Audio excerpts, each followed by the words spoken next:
Welcome to SP Smart's Concept Booster Program, Part 15। तो बेटा Part 15 में आज हम करने वाले हैं Concepts of Escape Velocity, Orbital Velocity, Geostationary Satellites, Gravitational Potential Energy and Inertial and Gravitational Masses। इनके रिलेटेड न्यूमेरिकल्स और इनके रिलेटेड सारे कॉन्सेप्ट्स आज हम डिस्कस करने वाले हैं। तो ये सबसे पहले देखें कॉन्सेप्ट ऑफ एस्केप वेलोसिटी। बेटा एस्केप वेलोसिटी का मतलब होता है वो वेलोसिटी जिससे एक बॉडी को थ्रो किया जाए upwards so that it escapes earth's gravitational field, यानी अर्थ के ग्रेविटी से एस्केप करके ये इन्फिनिटी पे पहुंच जाए। इतनी हाई वेलोसिटी इसको फेंकना है। हम कोई भी चीज़ ऊपर फेंकते हैं अल्टीमेटली नीचे ही लौटती है, but there is a critical value beyond which if we throw an object it never returns back. उसी को कहते हैं एस्केप वेलोसिटी। अर्थ के लिए इसकी वैल्यू है 11.2 किलोमीटर पर सेकेंड। अगर इस स्पीड से चीज़ को हम ऊपर फेंकें, चाहे वो कोई भी मास हो, 10 ग्राम की हो कि 10 टन की हो, बस इतनी वेलोसिटी से ऊपर फेंकने पे वो कभी भी लौट के नहीं वापस आने वाली। मैथमेटिकली इसका फॉर्मूला है ये, right, this a formula where G is the gravitational constant यानी universal constant of gravitation, M is mass of the earth and R is radius of the earth. ठीक है, लिख देते हैं यहाँ पे, this is mass of earth and RE is radius of earth. इसको एक और ढंग से भी लिखा जाता है, दैट इज 2GRE। इसमें स्मॉल g है, ठीक है। तो ये स्मॉल g की वैल्यू 9.8 मीटर पर सेकंड स्क्वायर है अर्थ के लिए। और अगर मैथमेटिकली देखना हो, उसको फॉर्मूला लगाना है, तब इसको GME/RE² के बराबर पुट किया जाता है। So this is expression for escape velocity, ठीक है। और ये वैल्यू 11.2 किलोमीटर पर सेकेंड है only if measured on earth. किसी और प्लैनेट पे अगर देखना हो तो escape velocity would be different. तो एस्केप वेलोसिटी हम कहते हैं किसी और प्लैनेट के लिए, तो escape velocity for some other planet, तो सम अदर प्लैनेट, उसकी वैल्यू को हम प्रोडिक्शन नहीं कर सकते क्योंकि 11.2 तो एक्सपेरिमेंटली डिटरमाइंड है ना यहाँ पे। तो हमें ये मालूम है किसी और प्लैनेट के लिए हम सिर्फ फॉर्मूला लिख सकते हैं, escape velocity for a planet is 2GMP/RP²। MP is mass of the planet, ठीक है, mass of that planet, and RP is radius of that planet. ऐसे हम ये भी कह सकते हैं escape velocity of a planet is 2GR²। यहाँ पे GP लिख लो, RP लिख लो, where RP is the radius of that planet, वो पहले बता दिया हुआ। एंड GP क्या है, GP is value of acceleration due to gravity on that planet. कौन सा प्लैनेट जिस पे आप मेजरमेंट कर रहे हैं एस्केप वेलोसिटी की। तो आप देख रहे चाहे फॉर्मूला ये हो, चाहे फॉर्मूला ये, चाहे ये वाला, चाहे ये वाला, इनमें कहीं भी मास of the body is not involve. इसलिए जैसे कि मैं शुरू में कह दिया था, escape velocity is independent of mass of a body. याद रखिए, the value of escape velocity is independent of mass of an object. But ये किस पे डिपेंड करती है, मास ऑफ द प्लैनेट पे डिपेंड करता है। It however depends upon mass and radius of a planet। कौन सा प्लैनेट जिस पे आप मेजरमेंट कर रहे हैं इसके वेलोसिटी की, ठीक है, उस पर डिपेंड करेगा, उसके मास पे, उसके रेडियस पे। बट बॉडी जिसको ऊपर फेंकना चाह रहे हैं, प्रोजेक्ट करना चाह रहे हैं word so that it never returns, उसके साथ इसके वेलोसिटी का कोई लेना देना नहीं है मास ऑफ द बॉडी के साथ। बट एस्केप वेलोसिटी का रिलेशन डेंसिटी ऑफ प्लैनेट के साथ भी होता है। तो हम लिख देते हैं यहाँ पे, effect of density of a planet on the escape velocity. Effect of density of a planet on the escape velocity. इसके लिए फिर से देख लो, एस्केप वेलोसिटी का फॉर्मूला क्या है? 2GRE, right. और आपको याद है इसको हम यूँ लिख सकते हैं ना, बिकॉज 2 रूट तो कांस्टेंट है। लेकिन हमने पिछले वीडियो में देखा था कि जी जो है ये रो और रेडियस के साथ ये डायरेक्ट प्रोपोर्शनैलिटी है इसकी, है ना। ये effect of density on value of G उसमें पड़ा हुआ है। देयरफॉर यही वैल्यू ऊपर वाले एक्सप्रेशन में लगाओ। इसमें हम कह सकते हैं कि ये RE रूट ऑफ रो ऐसे बन गया। इसे याद रखें, ये एक्सप्रेशन जो बना ये काम आएगा उन न्यूमेरिकल्स में जिसमें किसी और प्लैनेट की डेंसिटी दी गई हो, फिर वहाँ पे value of G value of escape velocity पूछी गई हो। तो ये तो अर्थ के लिए हो गया, तो हम लिखेंगे फॉर एनी अदर प्लैनेट। ये तो अर्थ के लिए बात हो रही थी ना। For any other planet we escape for the planet depends upon the radius of the planet and density of the planet. ये भी याद रखिए आप। बट कई बार न्यूमेरिकल आते हैं कि एक बॉडी को प्रोजेक्ट किया गया at velocity greater than escape, तो इन्फिनिटी में जाके उसकी स्पीड क्या होगी, तो उसको फार्मूला भी आप याद रखें। Velocity of an object at infinity when projected with velocity v greater than v escape. तो एस्केप वेलोसिटी से ग्रेटर वेलोसिटी पे बॉडी ऊपर फेंकी गई है, तो इन्फिनिटी पे जाके उसकी स्पीड क्या होगी। इसके लिए बेटा फॉर्मूला जो है उसके लिए हम ऐसे रख लेते हैं कि ये तो हो गई एस्केप वेलोसिटी, उसका सिंबल हो गया v इनिशियल। तो इनिशियल वेलोसिटी ऑफ लॉन्च जिससे बॉडी को ऊपर फेंका जा रहा है, ये वो वेलोसिटी है। तो v फाइनल होगी फाइनल वेलोसिटी ऑफ ऑब्जेक्ट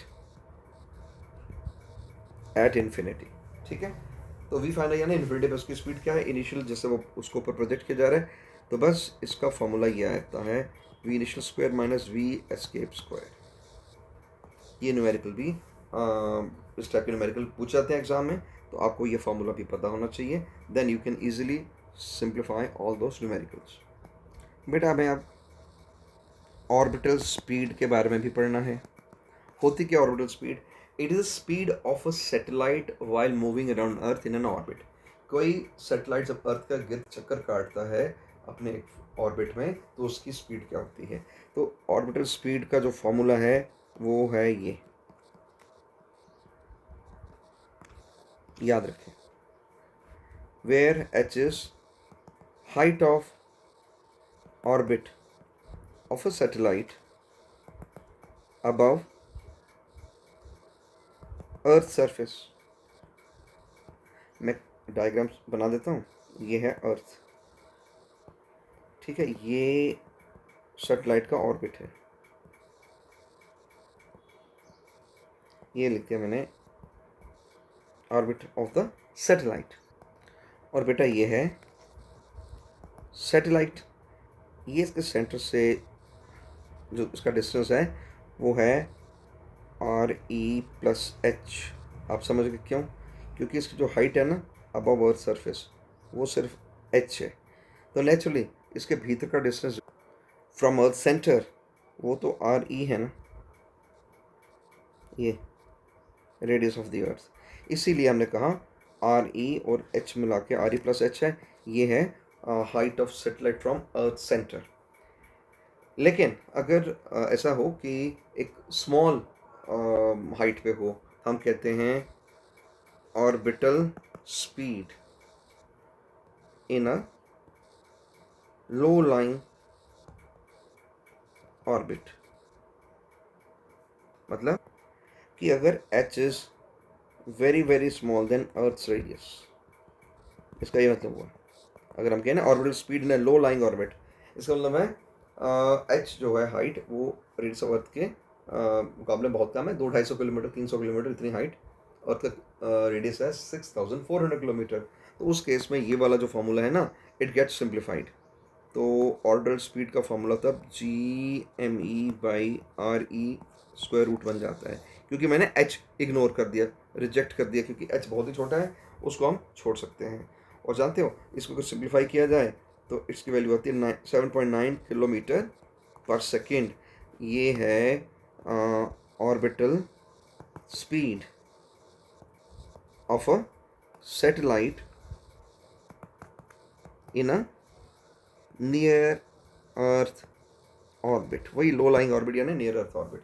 ये ऑर्बिटल स्पीड है 7.9 किलोमीटर पर सेकंड। याद रखिए सिर्फ और सिर्फ अर्थ के लिए है, ये मत सोचो कि हर एक प्लेनेट में ही होगा, हर एक प्लेनेट में इसकी वैल्यू अलग होगी। वाई? बिकॉज इसमें mass of planet and radius of planet दोनों इन्वॉल्व हैं। ऑलराइट, इसका एक फॉर्मूला और भी है, GRE²। Alright, for some other planet, the satellite has an orbital speed। जैसे देखो मार्स का चक्कर लगाने वाले भी सैटेलाइट्स हैं। जैसे हमारा मंगलयान था, उसका काम क्या था? मार्स का चक्कर काटना। ऐसे जुपिटर, सैटर्न, हर एक प्लेनेट के अराउंड नासा ने भेजे हुए सैटेलाइट्स, राइट? तो वो उसको ऑर्बिट करते हैं, चक्कर काटते हैं। इसलिए for some other planet this satellite has an orbital speed. तो उस तरह के केसेस में orbital speed for a planet, G for that planet and radius for that planet, ऐसे याद रखें इसको। या orbital speed for a planet is GM/R, mass of that planet, radius of that planet. Capital G तो same ही है ना, इसलिए उसके अंदर कोई फर्क नहीं आएगा। अच्छा, इन जनरल हम कह सकते हैं दी orbital speed is also affected by the density of the planet। तो कुछ आपको ऐसे न्यूमेरिकल भी मिलेंगे जिसपे डेंसिटी का मेंशन होगा। तो इन जनरल हम कहते हैं orbital speed is also affected by the density of the planet. और इसका ऑर्बिटल स्पीड का जो फॉर्मूला बन गया वो है R²√ρ। ये बिल्कुल वैसा ही जैसे अभी एस्केप वेलोसिटी में देखा था आपने। मैं दिखाऊँ आपको, ये आ गया है ना, R²√ρ। ये भी वैसे ही है, R²√ρ, where R is radius of a planet and ρ is density of that planet। बेटा यहाँ भी आप देख लो, सैटेलाइट का मास कितना है दैट इज नॉट इम्पॉर्टेंट। वो किसी भी फॉर्मूला में सैटेलाइट का मास इन्वॉल्व नहीं है। तो सैटेलाइट 10 किलोग्राम का हो कि 10 टन का हो, ऑर्बिटल स्पीड सेम रहती है। ठीक है, तो ये भी नोट दिमाग में बिठा लीजिए। Orbital speed of a satellite is independent of mass of the satellite। Orbital speed जो है ये independent of mass of the satellite है। इसका मास ऑफ सैटेलाइट से कुछ लेना देना है ही नहीं, ऑर्बिटल स्पीड एक जैसी रहेगी so long as it's in the same orbit. Orbit change करोगे तो स्पीड चेंज होगी, but in a given orbit speed same ही रहती है। अच्छा बेटा, सैटेलाइट के केस में एपोजी एंड पेरिजी नाम के 2 वर्ड्स भी आते हैं, और ये भी समझ लो क्या होते हैं। Apogee is somewhat similar to aphelion. Aphelion याद है ना, वो है farthest position of a planet from the sun. तो एपोजी क्या है? Is the farthest position of a satellite from Earth as it moves in an elliptical orbit। ये बात समझ गए कि एक सैटेलाइट भी इलिप्टिकल ऑर्बिट में अर्थ का चक्कर काटता है। जैसे अर्थ सन का चक्कर इलिप्टिकल ऑर्बिट में काटती है, सैटेलाइट अर्थ का चक्कर भी इलिप्टिकल ऑर्बिट में ही काटते हैं, राइट।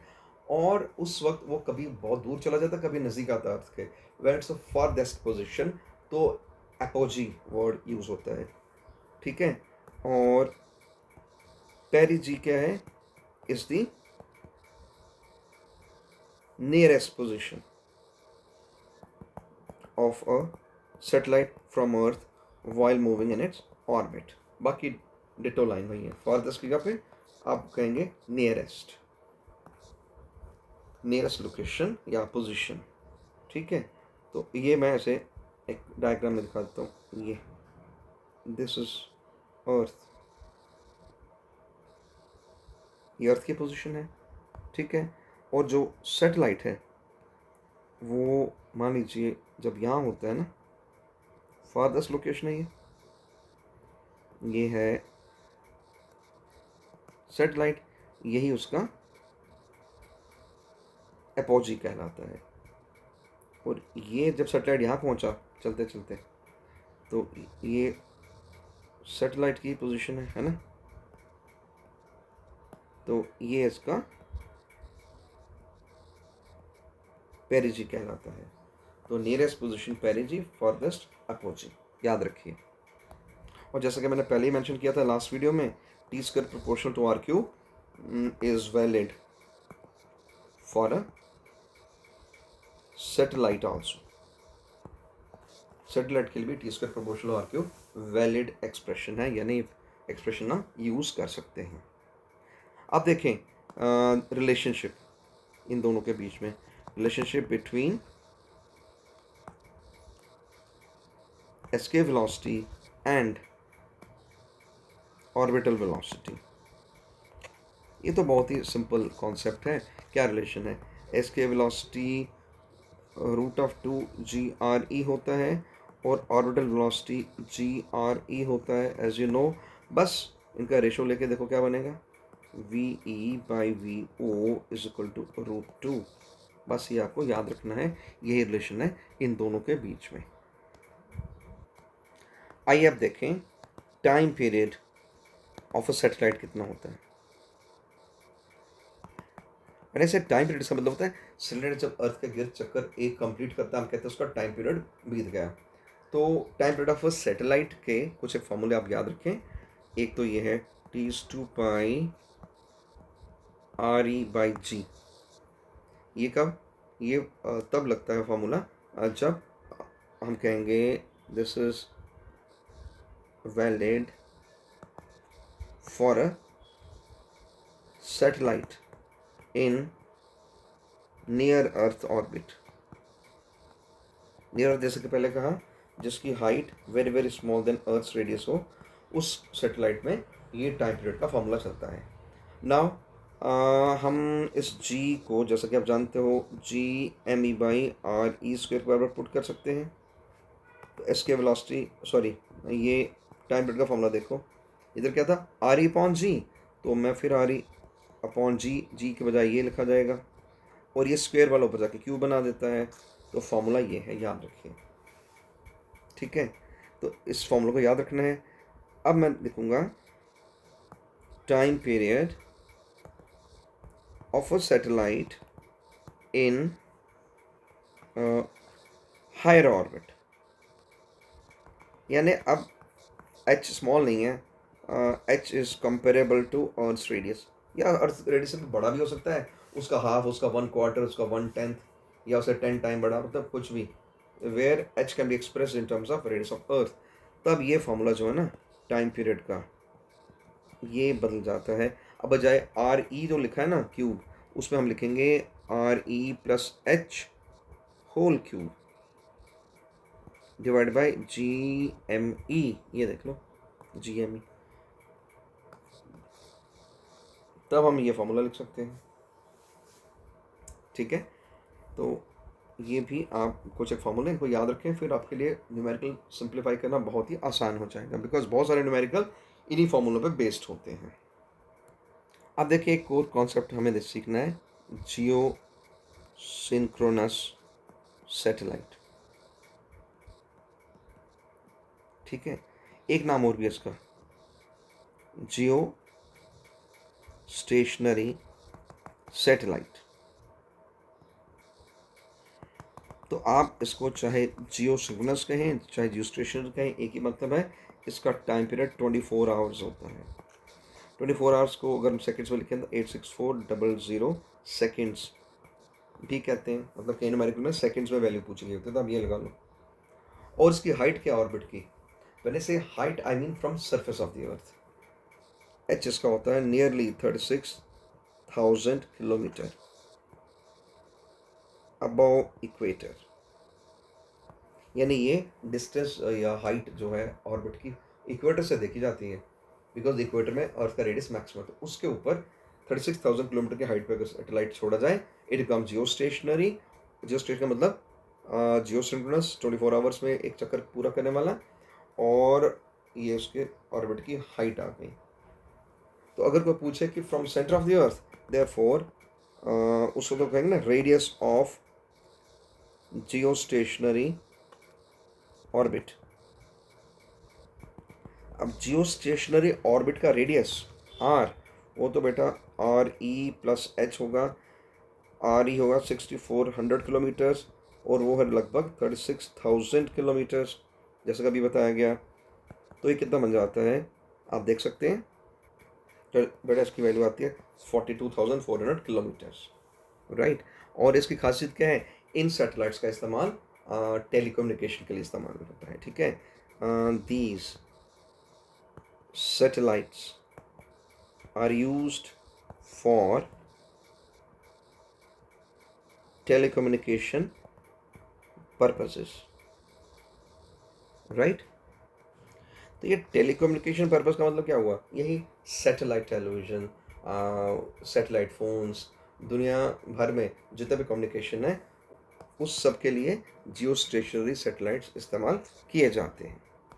मेरा नेक्स्ट कॉन्सेप्ट है gravitational potential energy.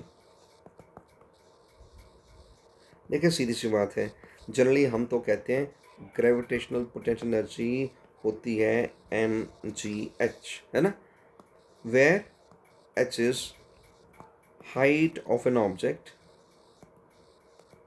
Above earth surface, है ना। अर्थ के सरफेस से अगर 2 मीटर है तो h को 2 मीटर ले लो, 10 मीटर तो 10 ले लो, वगैरह वगैरह। लेकिन एक बात जो जनरली नहीं लिखी गई बुक्स में वो ये होती है कि here h is very very small as compare to radius of the earth. ये छोटी मोटी हाइट है, 5 किलोमीटर 10 किलोमीटर। लेकिन अगर कोई 100 किलोमीटर 200 किलोमीटर 500 किलोमीटर 1000 किलोमीटर, तो बेटा फिर ये फार्मूला बिल्कुल नहीं लगेगा, फिर mgh वाला फार्मूला बिल्कुल नहीं चलेगा। उस केस में मैं लिख देता हूँ in case h is comparable to earth radius, तब हम एक अलग तरीके से इसको मेजर करते हैं, ठीक है। और वो फार्मूला हमने अपने पिछले वीडियो में आपको बताया था, Gmm/RE प्लस एच, तब ये फार्मूला चलता है। और उसमें ये माइनस साइन क्या इंडिकेट करता है कि force of gravitation is attractive. तो नेगेटिव साइन जो है indicates that gravitational potential energy is due to an attractive force. ये कौन सी अट्रैक्टिव फोर्स, ऑफ ग्रेविटेशन। क्योंकि ग्रेविटेशन फोर्स अट्रैक्टिव है, और जहाँ जहाँ अट्रैक्टिव फोर्स होगी वहाँ वहाँ नेगेटिव साइन होता है पोटेंशियल एनर्जी का। इलेक्ट्रॉन की potential energy vis-à-vis the nucleus वो भी नेगेटिव होती है। वाई, बिकॉज न्यूक्लियस और इलेक्ट्रॉन के बीच में अट्रैक्टिव फोर्स है। तो इलेक्ट्रॉन और न्यूक्लियस की जो अपनी म्यूचुअल पोटेंशियल एनर्जी है वो भी नेगेटिव होती है, राइट। याद रखें। इसमें एक बहुत इंपॉर्टेंट चीज़ वो एज अ नोट लिख देता हूँ मैं, कि ये जो होती है ना GPE is maximum at infinity, और किसके बराबर होती है, and is equal to 0। Very strange, infinity पे जाके इसकी वैल्यू 0 जाती है, बट 0 की हम कहते हैं मैक्सिमम है। तो ये 0 होने के बावजूद मैक्सिमम कहलाती है। वाई, बिकॉज जो नेगेटिव नंबर्स होते हैं उनकी वैल्यू 0 पे आके टर्मिनेट होती है, यानी 0 ही उनकी मैक्सिमम वैल्यू होती है। नेगेटिव नंबर्स -2 से बड़ा -1, -1 से बड़ा 0, तो 0 से बड़ा नेगेटिव नंबर कोई है ही नहीं। इसलिए बोला ग्रेविटेशनल पोटेंशियल एनर्जी इन्फिनिटी पे जाके मैक्सिमम हो जाती है ना। देख लो नीचे डिनोमिनेटर अगर इन्फिनिटी हो जाए तो ये ज़ीरो बनेगा ना, ये चीज़ अगर इन्फिनिटी कर दें तो ओवरऑल ये ज़ीरो बनेगा। तो ये भी बात एक इम्पॉर्टेंट है, कॉन्सेप्चुअल सवाल इसके ऊपर आते हैं। अब देखें जो मास है ना, मास दो प्रकार का होता है। एक डिनोट होता है एम आई, उससे हम कहते हैं इनर्शियल मास। दूसरा होता है एम जी, जिसे हम कहते हैं ग्रेविटेशनल मास। तो इनर्शियल मास और ग्रेविटेशनल मास में क्या रिलेशन है? अरे बेटा इसका रिलेशन क्या है कि दे आर इक्वलेंट। ठीक है, ये इक्वलेंट है। बस एक दो बात इनके बारे में याद रखें, और वो बात ये है कि इसका डिटर्मिनेशन इनर्शियल बैलेंस से होता है। हम कहते हैं it is measured by inertial balance, right. और जो ग्रेविटेशनल मास है इसको मेजर करना हो तो स्प्रिंग बैलेंस, हम कहेंगे measured by using spring balance. ठीक है, तो ग्रेविटेशनल मास हो तो स्प्रिंग बैलेंस से, इनर्शियल मास हो तो इनर्शियल बैलेंस से। इन दोनों के बीच का रिलेशनशिप भी देख लीजिए। किसी बॉडी का weight M I G inertial mass है नहीं, और ग्रेविटेशन फोर्स इनके बीच में ये M G M earth and R E square है ना। आप समझे ना बात? ये क्या है कि G M M by R होता है ना, तो उसको ऐसे लिखो, यानी एक ये है अर्थ, ये बॉडी है जिसका मास m है। अगर इनर्शियल मास के रूप में इसको लिखना हो तो एम आई लिख दो, और अगर ग्रेविटेशनल मास के रूप में लिखना हो तो एम जी लिख दो। इसको नीचे खींच रही है अर्थ, तो वो फोर्स वेट है which is given by this. और ग्रेविटेशनल पॉइंट ऑफ व्यू से ग्रेविटेशनल अट्रैक्शन वो फार्मूला ये। अब दोनों फार्मूला को इक्वेट करो, वाई? बिकॉज ये दोनों ही इक्वल है, एक ही बात है ना। By definition weight is the force by which earth is attracting a body towards the center। तो g m g m e by r e square, ये m e और r e क्या होते हैं? मास of earth and radius of अर्थ। इसमें कोई चीज़ cancel नहीं करनी है आपको, आपने सिर्फ लिखना है M I by M G. ये किसके बराबर होगा? G M E by G R E square. देख लो एक बार, ये सब के सब कॉन्स्टेंट्स हैं ना। मास ऑफ अर्थ, जी का value, radius of earth, gravitation constant. इसका मतलब हुआ M I by M G एक कांस्टेंट क्वांटिटी है, दिस अ कांस्टेंट क्वांटिटी। इसलिए हम कहते हैं it is proportional to this, यानी inertial gravitational mass, sorry inertial mass and gravitational mass both are proportional to each other.